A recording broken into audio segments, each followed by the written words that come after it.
welcome to the Gartmann Golf Podcast. My name is Zach. I'm here with Abilene Christian University coach Tom Shaw with the ACU men's golf team over there. How you doing, sir? Yeah, great. Doing great, Zach. Thanks for having me on. I kind of wanted to start out with finding out what kind of got you into golf, what sparked your passion. We all have a different story. Mine was I was 18 in the military, something I could do with my buddies and something I get to do with my 61-year-old dad now. So just wondering how that sparked and kind of how that evolved throughout your career. You've had quite the storied career as a coach and a player. Well, thanks for saying my career was storied, but kind of an unusual way getting into golf. My dad, we lived in Dallas at the time. My dad took me to the Byron Nelson Championship, which was at Preston Trail at the time. So that dates me a little bit. And that was back when some spectators would show up with spikes on. They would wear their golf shoes and the spike shoes on the concrete, and even the PGA Tour pros would make this. I just thought that was the coolest sound, the metal spikes on concrete. I thought that's really cool. I want a pair of golf shoes. And then, I was in 4-H and, we raised some animals, and I showed a steer, helped get him big and fat and showed him and groomed him, all that stuff that farm kids do. And we ended up selling that. It won grand champion in my county fair. So that was my highlight of the day. And so the proceeds of selling it, which I didn't think we were going to sell it. As a young kid, I was naive. I thought, well, we're just going to keep this as my pet forever. And I realized the reality of where state comes from. So we sold it, and I used the proceeds to purchase a junior membership at a local country club, 9-hole course. And I had basically free reign to go to town. I didn't know what I was doing. I didn't take any lessons. My mom dropped me off, said, go play golf. And I was happy to do that. And that was my introduction to the game. You said that you didn't take any lessons. Did that kind of change as you continue to golf? Yeah. It wasn't the time. I mean, golf lessons were a thing, but it's not a thing like it is today. There wasn't that many people there's your local PGA pros, but we didn't have a PGA pro at the course. So it was just the local driving range pro that would give you lessons, or maybe the better players at the club that would help you out with tips. And I can go either way. It really wasn't until probably the middle of high school where I started taking lessons full time from a guy that was really good, Phil and George Kellenhofer, who in Atlanta. We moved to Atlanta at that time. So I started taking full-time lessons there. My game really took off after receiving some much needed help. Well, I could definitely use some help on my game. That's for sure. As the head coach for ACU men's golf, could you kind of share your background and how you got involved in coaching? Well, I think a lot of coaches these days, especially when they stop playing, they realize that they need some form of income. So for me, it was at the end of 7 years of pro golf, had a wife, had a house, didn't want to rely on making 5-foot par putts for my living. Time to go home there, ball. Why didn't you just go home? That's your home. Are you too good for your home? Too much stress there. So I contacted my old college coach, and Puggy Blackman, who I played for at Georgia Tech, but since then he had gone to University of South Carolina. So contacted him and asked, hey, do you have a job? I'd like to get into coaching. I think I'd be good at it. And he said, yeah, come on. We'll not going to pay you much, but it's a starting point. And so we packed bags from Dallas Fort Worth area and moved to Columbia, South Carolina to begin my coaching career, which has now lasted, a pretty long time. Yeah. 20 years. That is a long time to be coaching. What were your most memorable moments in college golf? We had a really good team. I wasn't really one of them. The memory that stands out is after 2 years there, my coach brought me and another player into the office and said, gave them the speech, hey, show up and bring your playbook. I think if you want to play college golf, it's got to be somewhere else because you're not good enough to do here. And I didn't talk much. I was a pretty quiet kid. The other kid I saw him kind of drop his head. And I, for some reason, I basically stood up and I told him that there's no doubt in my mind I'm going to play here. And I think that shocked everybody in the room. And I don't know why I said it or why I believed it, but he just kind of looked at me and thought, okay, you make good grades, you help our team GPA, you can stay on board. And so that that was a big memory for me, because I came back the next year after working really hard and started making the lineup, which was a surprise to everybody, including my teammates and coach, and kind of the turning point for me. And then I was able to play in tournaments with, great players. We had Charlie Reimer, Trip Eisenhower, David Duval came in for my last 2 years, Michael Clark, Chan Reeves, guys that played professional golf and played at a high level, especially David. So it was great to be around those. And, I think, message to juniors that you hear a lot is play with people that are better than you. And I was certainly, these guys were all better than me, and I learned a lot playing with them day after day. Did you go immediately into the nationwide tour after college? Yeah, that time of year was, or that time in my life there was a recession going on. I tried to get a job or two, in the banking field, which sounds really boring now, but I know would probably pay more than coaching. So the job market wasn't working out. I thought, hey, let's just turn pro, see what happens. And I played a couple of mini tour events and did kind of surprisingly well right off the bat, and better than guys that I thought were better players than me in college. And went to Q school that first year and made it to final stage, which was kind of rare. I think there was only a few guys from my college class that made it. Brett Quigley, Dudley Hart, who's now working for University of Florida. We all made it to final stage, and I didn't play that well in final stage, but I played well enough to get a conditional at that time as the Ben Hogan Tour card, and played there, and that kind of launched my professional career. I had some good years, some bad years, but I look back on those times. I mean, that was a blast. When you wake up and your number one job is to get better at golf, there's not much better than that. Just keep swinging, swing as hard as you can, grip it and rip it. My wife, quit her job and traveled with me and caddied for me some. So it was, you learn if you married the right woman or not when you're spending 24 hours a day with somebody. And we had a great time, made great friends, saw and played with some great players that are still playing today. It was a blast. So over that 7 years, did anything on the tour kind of shape your development as a golfer? I think because I was let's say I was a 74 shooter in college, kind of mediocre, but pro golf 74. My 105 that I shot the other day. 74s don't cut it in professional golf, and 72s don't cut it. So you learn pretty quickly that your score has to probably start with a 6, or you're closing your trunk and moving on down the road. And I didn't, technically speaking, I didn't really have huge advances in my game. I was always a hard worker and stubborn. So I was always a fighter, but just the mindset of, if I'm not under par, it doesn't matter. And simply just making that mindset change.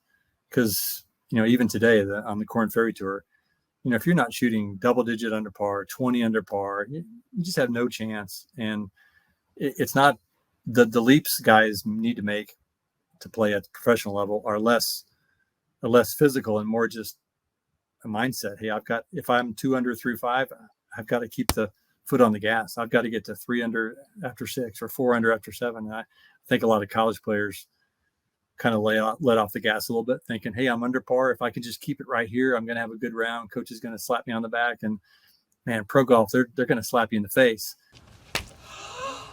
And you've got to go under par every time. So you said that waking up playing golf for a living is pretty awesome. What was your day like when you'd wake up? Well, if it's a tournament week, I probably overdid it. I was a over planner, over preparer. I was out there playing practice rounds, charting the course. Back then you didn't have rangefinders, so you had to walk off everything. And that's a different deal. So my standard pace right now is pretty close to a yard. I would stack myself up against anybody in paces, but I hit a lot of balls, ton of balls. I probably overdid that too.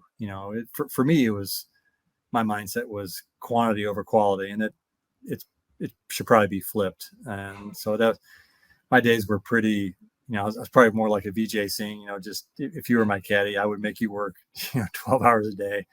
And now I look back and I think, I could have used my time a little bit better. Any advice to anybody that wants to play professional golf? I think everybody's a pretty good ball striker at that level. Everybody's long.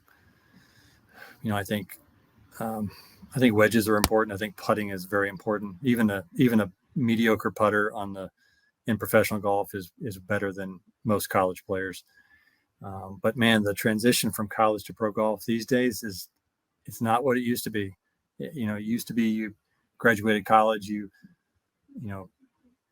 carried the clipboard for a while, learned your craft, and then after a few years you were ready to compete for wins. And that's just not the case anymore. These guys in college are so good and ready to do it right away. So those guys are prepared. So I think if you're in college, look at your, like the PGA Tour standings now. Look at those guys. Those guys are ready-made for PGA Tour golf. Not all of them. I mean, but the top players historically have shown that they're ready to compete on the PGA Tour. So look at what those guys are doing. What are they shooting?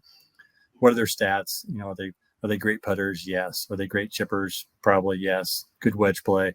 Mentally, they're savages. They're just, if they get a chance to step on your throat to win a golf tournament, they're going to do it. There's just no, they're all nice guys. I'm not saying you can't be nice and win, but they're ultra competitive. And when the chance comes to win a match or to make a birdie, man, they take advantage of it. And so many other guys just sometimes shrink from the moment, or two putt when they have an 8-footer for birdie that they really need, or don't get up and down. It's little things, but adding up, it makes a difference in the end.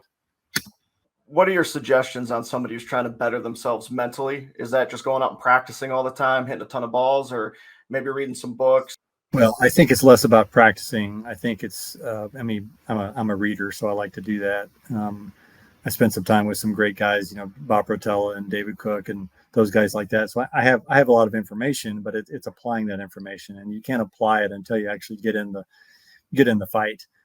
And I just think it's an experience thing. I became so much more mentally strong when I just played a lot of pro golf. And I'm not saying you got to play for 3 years before you're mentally tough, but experience can be such a great teacher. And there's stuff that you can't learn on the range and practice tee. I think it's learned through competition. And even if it's, I used to travel with a good friend of mine on the mini tours, and we used to have chipping competitions, and I was a far better chipper than he was. And I would beat him every time until we did it enough and he started catching up and closing the gap. And so I think, you get beat a lot, you figure out how not to get beat. And if you're not mentally tough, I think getting beat up, you kind of learn how to be mentally tough. Part of it is just having a good self-image, starting from there, because if you believe you can't do it, you're certainly correct. And I think the guys that are mentally strong have an inner belief that is not lessened by short-term results. They believe in themselves. So whether they shoot 78 or 68, that belief doesn't change. That self-image doesn't change. And they do everything in their power to look for ways to improve that self-image, to build themselves up. They hang around with people who only help that. If you, as Harvey Pinnick would say, go to dinner with good putters. If you go to dinner with guys that complain, which is probably the majority of guys on the mini tours, will complain and whine about how they can't do this or they're not good enough for that. You're going to be in that world. And I think you need to rise above it. And that's why there's just not that many great players, because they've figured out a way. Yes, they're physically gifted. They make more putts, but their self-image is so high that, a bad round here or there, a bad shot here and there doesn't bring them to their knees. It only empowers them even more, and they're able to rise above that and win the day. So experience can definitely help, but I think establishing that, what's your identity as a person, and establishing that self-image that's, more or less unbreakable, I think can allow you to stay in this game a long time. What's your coaching philosophy as a head coach at the D1 level? Well, I don't think it changes whatever level you're at. We're trying to make guys the best versions of themselves, and they all come in equipped differently. Some guys are, ready-made for high-level golf. Some guys you think, well, this guy has a lot of potential. He just needs some, polishing around the edges. So I think one of the number one things is to, treat everybody as an individual. They're very different. You have to know that person to know what makes them tick, what buttons to push. I think my early coaching career, I was more of Bobby Knight, you could, if you just yell at everybody, you'll some will get the message, some won't, but golf's a different, you got to know the individual and know what makes them tick. So I think that's number one for me, trying to figure out what guys are about. And then I think for player development, which I believe our program is strongest on, you've got to have a plan. You've got to establish trust. And when you have a plan and there's trust in the player, in your coaching ability, you can do a lot of great things. But if you've proven to be untrustworthy or that you don't know what you're talking about, these guys will tune you out and do their own thing. So I think so we haven't really talked anything physically about golf. It's more about establishing trust with your players, trying to work for their best, and understanding who they are, what their dreams are, what makes them tick. So it's more about relationships than anything. I'm really excited to talk to you about your player development, but real quick, what do you believe is your unique strength or attribute as a coach that sets you apart from all the others? Well, I wouldn't say all the others, because there's so many great ones that are better than me. But I think one of the things is my background. I was a player. For 7 years, you live with a whole lot more disappointments than you had successes. And then I was a student athlete too, that came from nothing to, I was okay. I was an okay player in college, but from where I started, people would be surprised at where I ended up.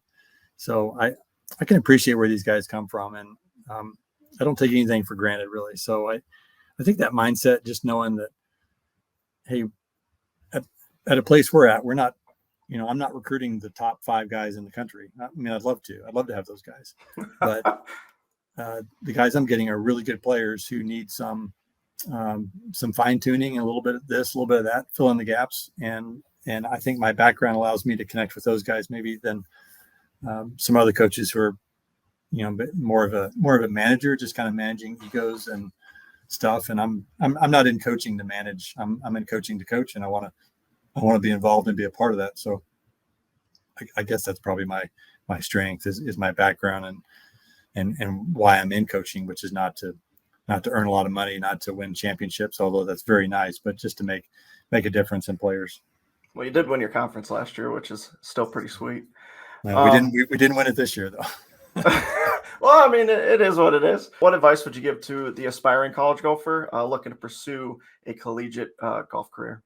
I think there's a ton of opportunity at every level. I think sometimes Division I everybody thinks that's the ultimate, and it's really not. In these days of the transfer portal, I'm trying to fill one more spot in my team, and I'm looking at Division II and Division III players. So I think you can really make your mark in college golf on a variety of levels. And so don't get stuck on Division I, because that's pretty high level. And I think some guys are just more ready for maybe a JUCO or a D2, D3, work on their game, get some great playing opportunities.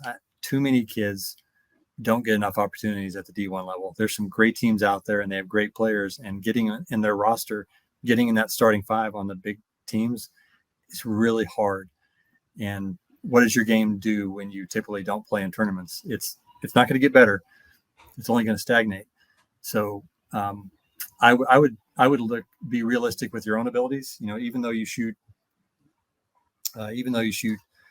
72 on your home course, that doesn't mean you're ready for a D1 program. I think you need to be able to shoot par and under par scores in tournaments against pretty good competition. That should tell you whether you're ready for D1 golf. And shooting those scores in competition on a variety of different golf courses in a variety of different locations. So if you're in Texas, go to Colorado, go to Arizona, go to Florida. If your game holds up in those conditions and you're able to shoot some good scores, then I think you're ready for Division I golf. But I think too many guys just kind of stick to what they're familiar with and what they're comfortable with both tournaments and their own game. And they never really push themselves to see how good they can be in other environments. You guys offer scholarships at ACU? Yeah, we do. Yeah, we're not fully funded like maybe Texas, but we have scholarships, and we have plenty of them. So that's I think at the D3 level, they don't have, it's more academic scholarships than anything, but at ACU we have academic and athletic scholarships. Well, I guess if there's a high school golfer or somebody trying to come over from D2, JUCO, D3, what are you kind of looking for if you're going to offer a scholarship to a golfer? Well, I think all coaches' golf ability has to be there. You have to be able to post a number or show you have future ability to possibly shoot that number. The other part of it that's kind of hard is, the work ethic, because everybody says, "Oh, I work really hard." That's not always true.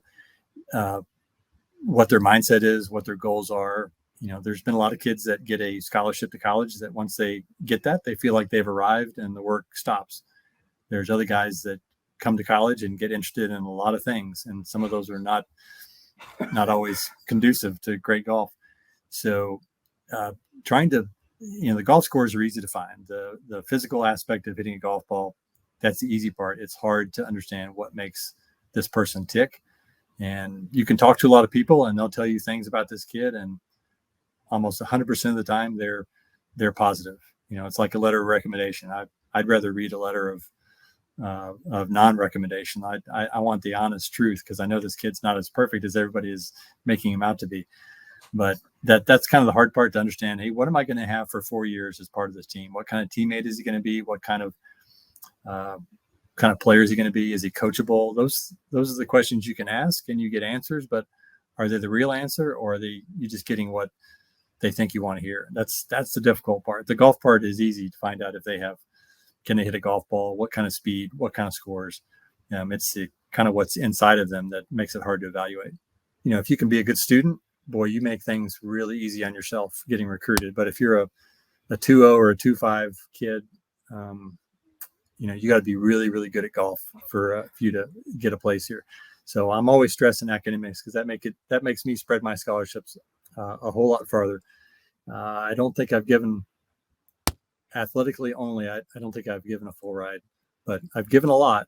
And to earn that player has to be really, really special. That I think is going to be a game changer for a program. But the academic side of it, if they're a good student, makes a huge difference. So if you had a student that got into ACU, wasn't recruited for golf, but wanted to walk on, are there any type of walk-on tryouts for your program? I haven't historically had that. I do occasionally, but generally if that walk-on is somebody that I already know who has a resume of playing some tournament golf, our roster spots are pretty limited. We have a squad size limit. Most colleges do. And even though a person could be a walk-on, it's still going to cost us money. It costs us course access. It costs us uniforms to be able to fill that. So we generally fill our program, a year or two in advance with recruiting. So somebody coming to walk on I would have probably had to have somebody not returning to our team that I was expecting to me to offer a walk-on spot. So that doesn't happen much. I wouldn't suggest that, because I think there's probably an opportunity elsewhere, maybe in a different division, that would allow you to come on right away and have more of a chance of securing tournament opportunities from the get-go. Walk on at a Division I level, there's a couple of situations that has worked in the past. Jason Duffner, I think, was one, but it's pretty rare for that to work out. Can you walk us through a day in the life of an ACU golfer? Well, it's pretty busy. We jam pack it Monday through Friday. We have classes in the morning. At our school, we do have a chapel service that runs about 20 minutes at 11 o'clock during the day. We usually do our strength training after that, then lunch, and then the rest of the day is practice or play, depending on what day it is. So it's a full day. You're going from morning until, when we get off the golf course, and then at nighttime, you probably have to study a little bit and have some time for a life and a social hour. And then we do it all up again the next day and all the way through Friday.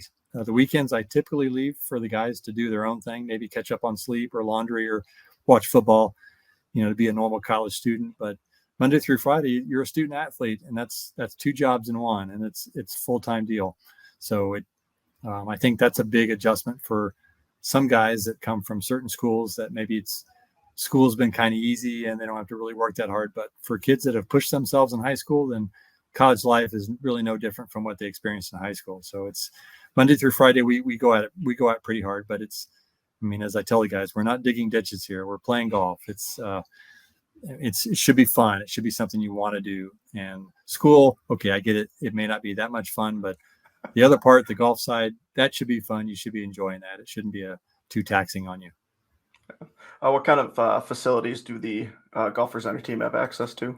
Really good. We've changed a lot in the last 4 years. We've probably spent about $5 million on-campus facilities. So for a small private Christian school in West Texas, that's significant. I'm looking out my window on it. We have about a 4-acre short game area, and we're constructing a driving range on campus right now. So within an easy walk from campus, the guys can have full access to full swing short game.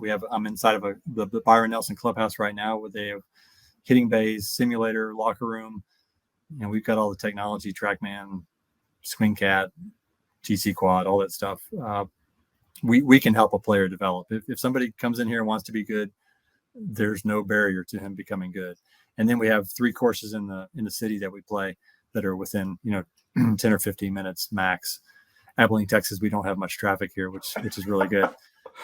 So it's nice to be in a small town. So if a guy wants to work hard and see how good he can get in the game, I think we're a pretty good location.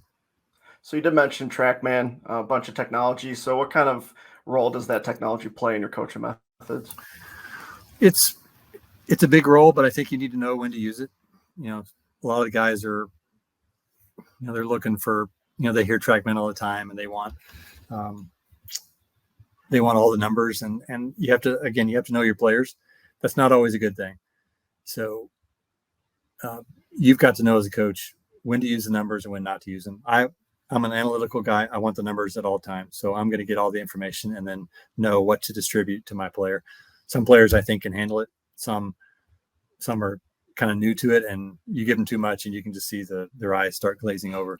So it can help improve guys quickly, but if they go down too many rabbit holes with the numbers, you might lose a kid. And I think you really need to know when to use it, but it can be an extremely helpful tool and shorten the learning process, and especially feed the competitive process when you tell them that, hey, Brooks Koepka's number, here's what Brooks Koepka's numbers look like. Mm-hmm. Here's what Zach Johnson did on the wedge combine. Let's see if you can get close to that. Those kind of things can be very helpful in getting a guy to work on the right things. You just have, at this age, 18 to 22, the males are very competitive, and you have to feed that and encourage that. And sometimes the numbers and the games we play, the combines we do, helps you practice things that maybe you don't want to practice. But it's kind of like getting in shape. If you get in shape by playing a lot of basketball, you're not thinking about it as exercise. You're thinking about, hey, this is fun, and I also get in shape. Using some technology like that, you can practice things you maybe wouldn't normally practice, and you don't even think it's practice, but it's fun because it's competitive, and you're into the competitive spirit. If I wasn't 32 years old, I'd be applying to come play for you. I can tell you that right now. Hey, come on, we'll take you. So as a coach, talking about player development within your program, how do you kind of approach that, and how is your practice structured and run? It's going to be different for each guy, but I think they all come in with their own instructors, and I think you have to be on the same page with the instructor. I think sometimes there can be a disconnect between their longtime instructor and then they come to college. I think sometimes the instructor thinks the college coach is going to change them up and ruin them and stuff like that. And that's not the case at all. And sometimes the college coach thinks, well, your instructor is only interested in getting a check from you for lesson money. And that's not the case. So I think you have to have communication with how they've been brought up in the instruction world, how they've been developed, from swing coach to workout coach to mental coach, if kids have all that. And you develop a plan with all these people saying, okay, here's where we're going to be in year 1, 2, 3, 4. Here's our benchmarks, obviously with the ultimate goal in mind of, hey, I want to be a PGA Tour player. I want to be the number 1 amateur in the state of Texas. I want to be, I want to be on the Walker Cup, whatever your goals are. Let's formulate a year-by-year plan, maybe even month by month, and with some benchmarks along the way that we need to meet in order to make sure we're making progress. And we do that with each kid and keep a file on each guy. And, I think we have meetings, feedback, because if you don't know where you're going and you don't know what the coach expects, or you don't know, hey, my game feels good, I just don't know. I don't know if I'm any good or not. Well, we have ways of telling all of us, hey, yeah, you're good. And that could be helpful, because they feel like they go to tournaments, they don't play well, and they think, oh, my game is really garbage right now. And we're telling them, no, this testing that we do, your game is in good shape. You just believe in the process, keep at it, keep fighting hard. You're going to break through. But I think if you're just left to the wind and left to your own devices, that's why I like to coach. If you leave an 18-year-old to his own, there are some that are self-motivated to do it all, but a lot of them would they just drift and their game stagnates. And I don't want that. I want you getting good as possible, and we're gonna be checking on you pretty often on that. What are some effective strategies you teach for dealing with difficult golf conditions, such as strong winds, fast greens, or some thick rough? Well, I think I go back to experience, because most golf practice facilities don't have that stuff. Ours does, and it was designed for that. So, we do have fast greens, we do have heavy rough, but it's one thing to do it in practice. It's another thing to actually go out and experience that and feel the nerves. So we're gonna design, when we go out and play, we're gonna design maybe some of our qualifying rounds. I may force you to play from some of those spots. I may put hole locations in spots where the up and downs are really tough, the greens are really fast. You're going to be above the hole. You might roll your first putt by 6 feet. We may play some par threes from heavy rough. I may just totally mess up the course just to force you to play from spots you wouldn't normally think you would get into. It's kind of an experience thing, but I think, we have wind already. So we don't need to practice in wind. We get it on a daily basis. But part of it is just being associated with those conditions and practicing from that. So most kids don't practice from heavy rough. They practice from nice, cushy lies. Most guys don't practice putts that are hard. They practice putts that they can make. I think your practice habits you have to be training practice. You have to be training to get ready for the tournament, not to look good, not to build your confidence. You're training for the tournament. So your training has to be tough. Your training has to sometimes lead to the end of practice being disappointing than feeling good about yourself. Because our goal is to not feel good about ourselves. Our goal is to win the next tournament and to become a better player. And your training doesn't always need to have a rosy ending with unicorns. Your training sometimes has to end with, a complete failure to accomplish the task, but knowing what you did and what you did wrong, that, hey, next day I'm coming out and I'm doing this. So I think training should be a little bit ugly instead of rosy. And that can definitely help you with some of those crazy lies or conditions that you might see at a golf course. But I think playing a lot of tournaments is going to be the best teacher of all. If you're not playing tournaments in bad conditions, then you're really not helping yourself. So what is your opinion on the PGA Tour University, or the PGAU?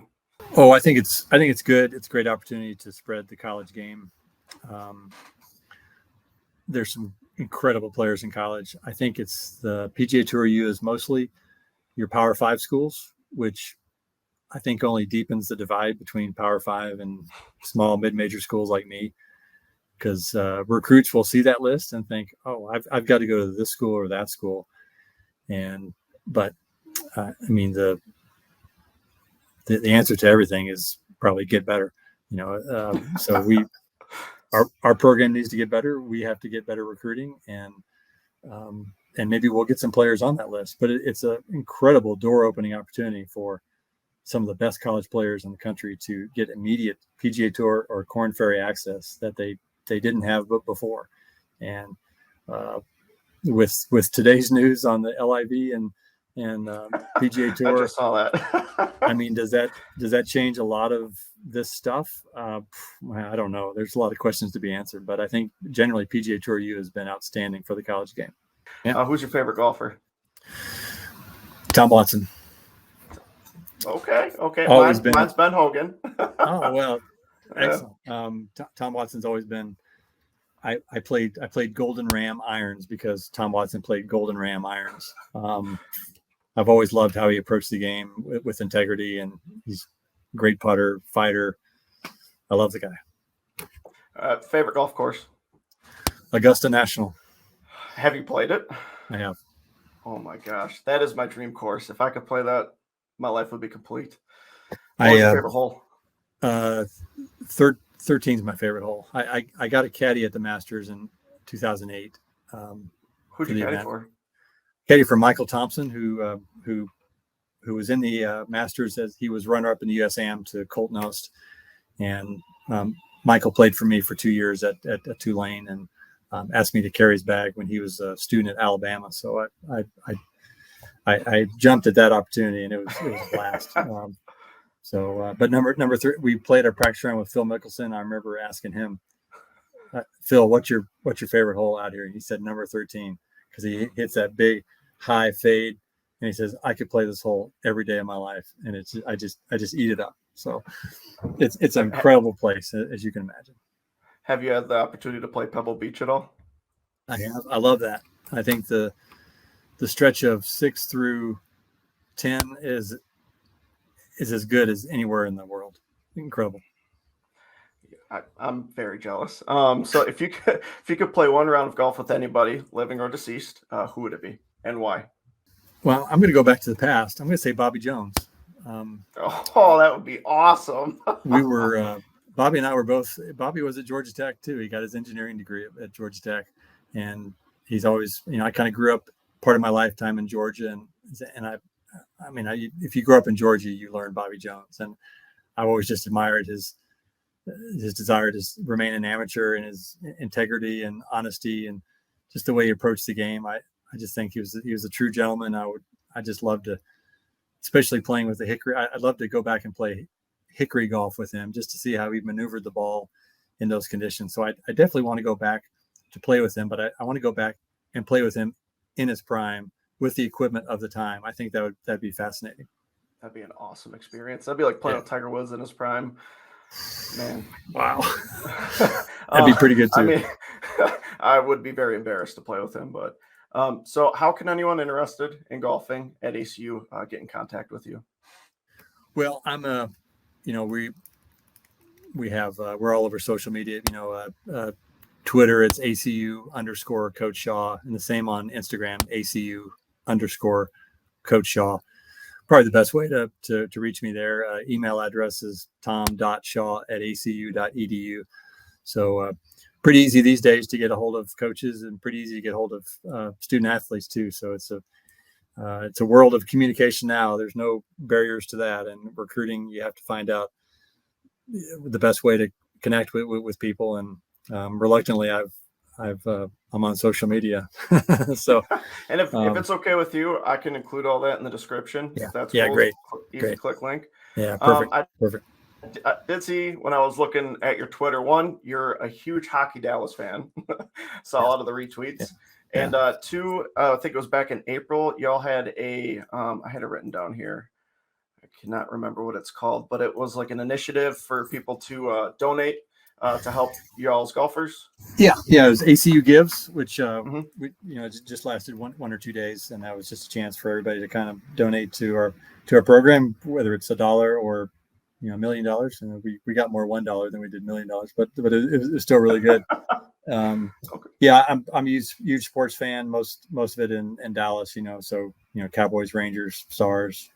Cowboys. I'm a Packers fan, so. Now if you said Eagles fan, I would have just ended the call right now. Jalen Hurts is going to take them pretty far this year, so. I don't know. Cowboys are going to be pretty good too. That's going to be a great 1-2 in that division. Very, very good. All right. So any last piece of advice for the aspiring college golfer? No, I think communicate. I get a lot of emails from kids that are too late in the process. Like for this coming fall, I'm getting emails right now, and I filled my roster, a year ago. So if they can be freshmen and sophomore and start communicating with coaches, even though the coaches cannot respond from an NCAA perspective, just getting on the radar screen of the coaches is really good. The earlier you do it, the better. Too early is never a problem. And, include some swing video, tell the coach your schedule, things like that, so we can come see you. And that's big. Too many kids wait too late to start this process, and you got to be on top of it and start early. Okay. All right. Well, anything else, Coach, before we get off? No, well, good, Zach. I appreciate you having me on. Yes, sir. I really appreciate this. Thank you so much, Coach.